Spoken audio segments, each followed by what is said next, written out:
And take it away.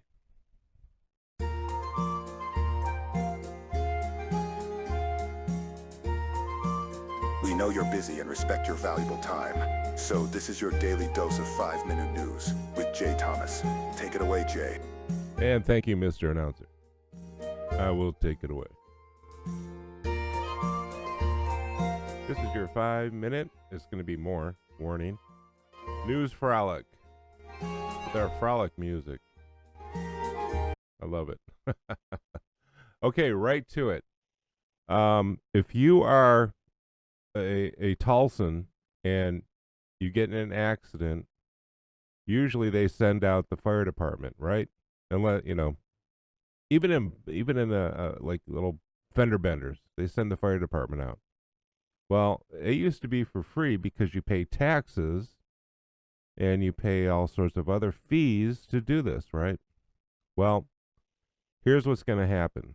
Let's say you are at fault. You're driving along and you hit an illegal alien, let's say, or just some schlub that doesn't have insurance. So what they're going to do is they're going to come out, and if you are at fault, they're going to send your insurance company an $1,800 bill for them to pay. And if your insurance company doesn't pay it, then you're going to pay it. How are you going to pay it? They'll send you the bill. They're going to put it on your license plate. You go to get your tags, you're going to have $1,800 on there. That's how they'll get it. So now let's switch that scenario around. Let's say an illegal alien, he hits you and he's at fault and he doesn't have insurance. He gets off scot-free. Or the schlub that doesn't have insurance. He's going to get off scot-free. They're not going to bill him, but they're going to bill you.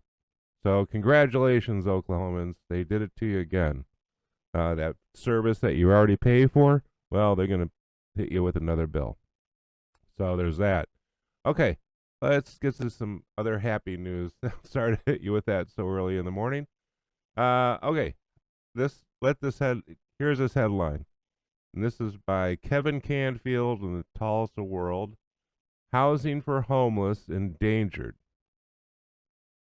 under new HUD guidelines, Tulsa officials say. That's actually, and the paper, it just says housing for homeless endangered. That's it. Okay, and here's where we're at now. Quoting from the story, a major shift in how the federal government funds housing programs for the homeless could significantly limit Tulsa service organizations, remember that, the ability to provide permanent and rapid rehousing for the homeless.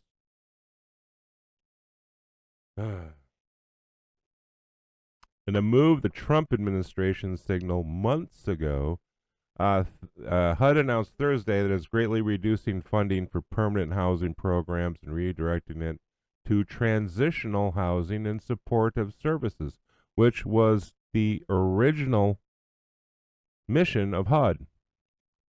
There's another quote. Our community has done a great job of increasing the funding because we have been so competitive and focused on getting people housed and meeting high performance measures. That's Mark Smith, CEO of Housing Solutions. So the funding we received in 2020 was $3.2 million. Last year, it was $8.6 million. What? $8.6 million. That's an increase. That's over doubling in 4 years because it's from 2020 to 2024. So they've increased it. They've almost tripled it. Okay, so he's done a great job of increasing funding. That's his as CEO of Housing Solutions. What do you think his mission is? It's to increase funding, and that's what he did. Well, okay. So $8.6 million has allowed them to provide permanent housing for 700 people. That is $12,200 a person, approximately. So let's say you have two people that are sharing a house. That's $24,000 because that's a per person basis. Oh, well, here's the point. HUD was its original form was to help you get on your feet, and if you were poor, they they used to put you in these big apartment type buildings. There were 1,000 apartments in a building, and they became drug infested, crime infested hellholes. So they've been tearing them down. They tore them all down. They spent billions of dollars in the 60s and 70s building these things, and it became so unworkable and so crappy that they tore them down. And now what they do is they give the person money to go rent a house in your neighborhood, and they don't expect anything from them. Get that? So they've turned into a safety net, from a safety net into a hammock. What you get is you get a 24-year-old woman with 3 kids for 3 different baby daddies who are now probably in prison, don't send her any money, and they plop her down in the house next to you or down the street from you. And they don't expect anything from her except having more children, apparently, or whatever. They don't give it to guys usually. Guys don't get it. Women do with kids. And these children can go out. They can break into your car, break into your house, sell drugs. They have no boundaries on them. And all they get is money. And this is what they want to continue on. They're going to continue providing permanent housing. That's permanent. Hello, that's their word. And they're going to provide this permanent housing for people who are going to land in your neighborhood and create havoc. But that's okay because we must fund these programs. Now, here under the new guidelines, here it is. Under the new guidelines, only 30% of the 3.9 billion HUD plans to provide for homeless housing will go towards permanent housing. Now, I want to give this caveat. If you are disabled or elderly, then you need permanent housing. If you are, if your name is Karen or Shanae and you got 3 kids from 3 different daddies and you just want to plop down there in a nice neighborhood and cause havoc, you shouldn't get that. Yeah, you should be homeless. Yeah. Now, the amount of supportive housing can come into the community is capped at 30% overall. We're going to have to find a way to change or shift around or potentially lose 54% of the. How about this? Expect them to do things. Expect them to do work and get on their own. This isn't hard. These people like Mr. Smith here, Mark Smith, CEO of Housing Solutions. I'm going to click that link, by the way. Okay, they're just uniting the community to end homelessness, and everybody looks so happy on this website. What we do. All right. I can't take the good news, and everybody's so happy. They're moving into a nice house. They got the boxes out. Look at that. Look at that house. It's nicer than mine. They have webinars and the latest news. Well, so he's CEO of that. I would like to know how much money he makes. So that's the first thing. That's the first bad news. Okay, here's one that I agree with, and this goes hand in hand with the other one. Okay, now with the future one, I'm going to do this, and then this will go into the next story. Okay. It says business-friendly Oklahoma still lags economically, data experts say. Okay, the data expert, the State Chamber of Oklahoma president, Chamber of Commerce, I'm assuming, and CEO Chad Warmington. What a name. I love that name. Speaks with reporters, yada, yada, yada. So Chad Warmington, they go right to, this is by Stephen Metzer, Tulsa World. So he goes right into the national business data expert, Ted Abernathy, offered a quote from Will Rogers: "Even if you're on the right track, you'll get run over if you just sit there." That's true. Okay. Yeah. And what he's saying is Oklahoma has been on the right track recently in cultivating an attractive business climate. Taxes are reasonable, that's debatable, if not favorable. Industries aren't overburdened, true, and their cost for doing business is comparatively low.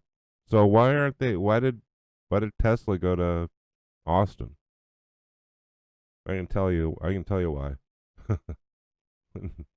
If you ever drive around our streets, you'll know why. But anyway, so Oklahoma does not fare well against other states when it comes to job growth. They're saying that other states have increased 12% while we've increased jobs 6.5%. So, okay. Now, here's something that they've added in here. Jobs in manufacturing declined from more than 170,000 in 2001 to just under 141,000 in 2024. Well, you can blame people sending their manufacturing to China and Mexico. We have a lot of empty factories. Sand Springs, Tulsa, surrounding areas. Come on, don't give me this. This isn't from us being non-competitive. You can't compete with another country that has slave wages. So I'm going to discount that, but they do say something here that is true. And where is it? Here we go. Chamber President Chad Warmington. Hi, Chad. And others who spoke at the Oklahoma cannot afford to settle for this dismal national ranking in education. We accomplished the things with taxes and infrastructure to make Oklahoma one of the best states in the nation to do business. However, we are still not seeing the growth of our neighboring states because of education workforce pipelines. That's true. My daughter is going to Union, and they have a great program. They have a couple of really great programs. She's in the AP program for aircraft mechanic. That's what she wants to be. Okay, that's great, and they should do more of that. But she's also in robotics, and robotics is considered an after-school thing, and it's not connected with the school. But they did have like $1,000 that they couldn't get at and the teacher does it for free. She just does it because she wants to do it. If you're going to have robotics, if you're going to have STEM like that, it has to be funded, and take some money from. I know, how much does the superintendent of Union make? Because I know the superintendent of Tulsa makes close to $300,000 a year. And do you think she produces a product that is reflective of $300,000 a year? I don't think so. So they have to do that. They have to do more of staying away from garbage degrees. I got an MBA. We have enough MBAs. We have enough business schools, business degrees. We got enough law degrees. We need people to be electricians, plumbers, STEM, aircraft mechanics, people that do technical stuff, work with your hands. That's what we need. We need less of the garbage and more focus on what's going to be in the future. So that's true. I like Chad Warmington. I wish him well. I wish he'd come on the program. we could talk to him. So here, and this goes with this story. Check this story out. Tulsa Public Schools, and this is from our friend Lindsay Cribibble Burton. I'm not going to pronounce that name. Lindsay Burton. this is from her at again, Tulsa World. TPS considering April election for $600 million bond. Woo. Woo, doggy. It's a 4-part, $600 million bond proposed before on April 7th. Among the projects will be $82 million to renovate the enrollment center. You can read into that the administration center. Had to get some coffee. The enrollment center is that building's on 31st, and you have to go there, and then you have to enroll your kids, and I don't know why they can't just do it at the school, but anyway. So they want to renovate some schools, which they probably need it. But here's one, $55 million, $56 million actually, to replace Chromebooks and other classroom electronics. No. How about no? How about just books? How about you increase the amount of discipline you have in TPS, get rid of the Chromebooks, okay? You can have them in class, but they need to get back to doing, my daughter has a Chromebook, and she does this stuff, and it's just aggravating. Sometimes she does her homework and goes to hand it in, and it doesn't accept it, and it's just it's ridiculous. So why are we at Chromebooks? Well, COVID. So they gave all the kids Chromebooks. I'm sure Microsoft had nothing to do with that, right? And $740,000 to provide uniforms for all secondary site sports teams. You can actually, we had to pay. I think we had to pay $40 for our uniforms to the school. That was a lot of money back then. That was in the Flintstone age. So it says here, the proposal would not increase property taxes and would instead replace the district's 2021 bond package. Don't believe that. It's not going to increase property taxes, but you're going to have to pay for it somehow. Bonds aren't free. This isn't a free thing. So that's just, I'd have to look into what type of bonds and where they're going and how they're getting their money, but yeah. So, and it says the proposals are tentative and they haven't been finalized. But that is that's over $500 million to replace a system, the TPS, that isn't good. So they have not proven their worth to me, anyway. Have they to you?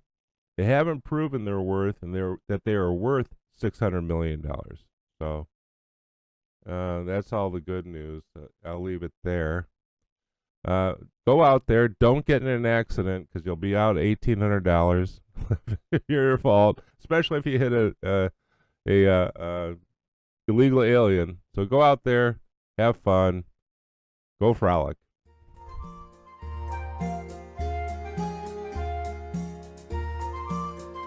Take us out, Cece.